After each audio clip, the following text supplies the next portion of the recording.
Olá, Annelise Lopes falando, dando continuidade então para os vídeos que eu prometi para vocês. Paramos mais ou menos lá por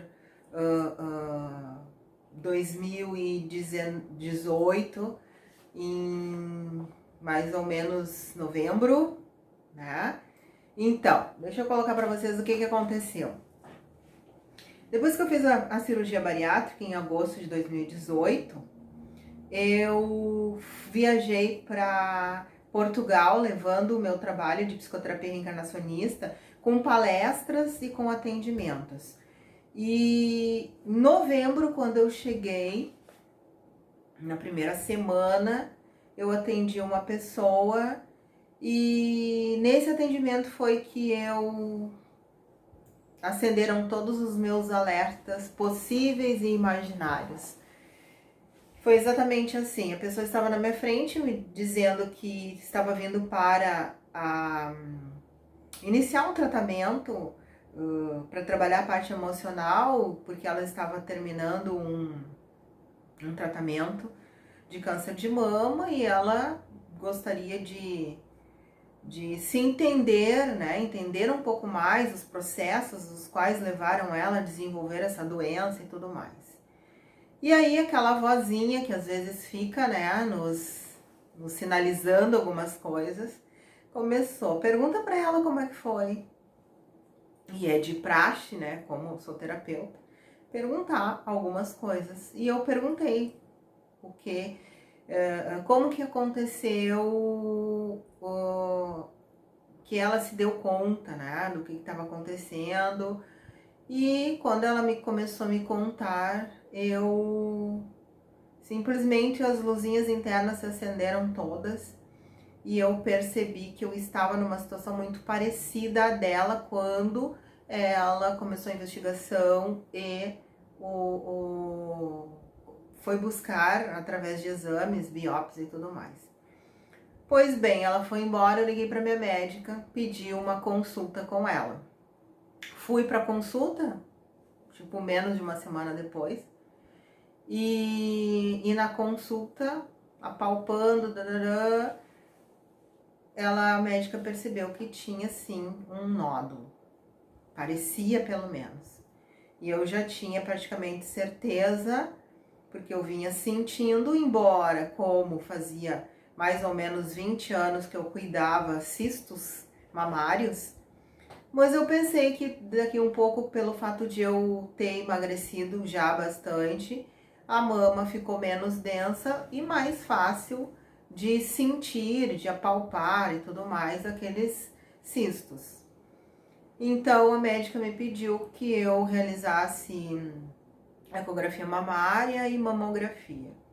E eu fui fazer, e aí no momento que a médica começou a fazer a investigação através da ecografia mamária, eu comecei a perceber as expressões, né? E eu já tinha alguma certeza, alguma coisa me dizia que tinha sim algo. Então a médica olhou, pediu para mim ir no mesmo momento refazer a mamografia. Refiz, veio o resultado, voltei, fiz de novo a ecografia mamária. Foi quando ela disse, olha, tem supostamente alguma coisa aqui que a gente precisa fazer uma biópsia para ter certeza do que é. E aí aquelas coisas todas, então não fica tranquila, vamos ver, pode ser que não seja nada e tudo mais. Mas naquele momento eu já tinha certeza que alguma coisa realmente havia de diferente, que não era mais os cistos que eu estava acostumada, né, a cuidar há 20 anos, de 6 meses fazendo ecografia e mamografia mamária. Pois bem, esperei, fiz a biópsia e até vir esse resultado. Sou uma pessoa bastante espiritualizada e nesse meio tempo me conectei muito com os meus mentores, com os meus anjos da guarda, com a espiritualidade, perguntando se tinha alguma coisa e para minha surpresa disseram sim, tem alguma coisa. E eu só perguntei, é câncer? Sim, é câncer. E eu só perguntei então, mas por que isso aconteceu? E o que veio de respostas? Porque tu ainda tem que curar algumas coisinhas. Enfim, quando veio realmente o diagnóstico no papel, eu já tinha certeza que alguma coisa ia se mostrar ali. E aí eu quis ir sozinha, até então não tinha falado para praticamente ninguém sobre isso. E eu quis ir sozinha buscar esse diagnóstico, porque eu não sabia, na verdade, qual seria a minha reação. E eu fui, quando eu abri, né, o laudo realmente dizia que era um carcinoma. Bom, eu não posso dizer para vocês que o meu mundo caiu, que eu quis sair correndo, gritando, chorando, me apavorando, porque nada disso aconteceu.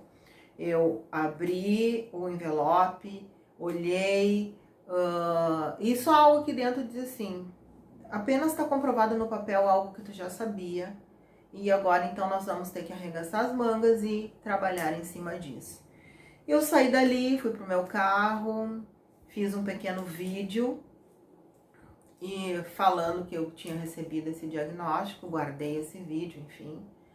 E fui para casa e falei com a única pessoa que eu tinha falado, que não era nem meu pai, minha mãe, nem muito menos meu irmão, filho e tudo mais, porque uma notícia dessa, ou tu diz realmente o que tem, ficar na expectativa é muito ruim. Então, para que deixar as pessoas na expectativa de que pode ser ou não alguma coisa?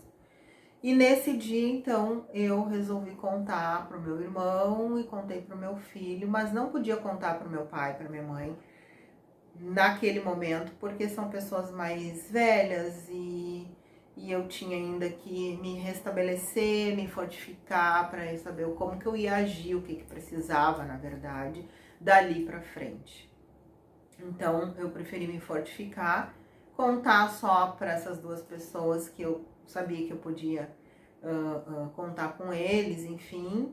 E posteriormente, então, eu contaria para os meus pais, mas eu tinha que saber da forma que isso poderia acontecer. Então, no próximo vídeo eu termino de falar como é que foram os episódios posteriores a essa notícia. Até lá, beijo pra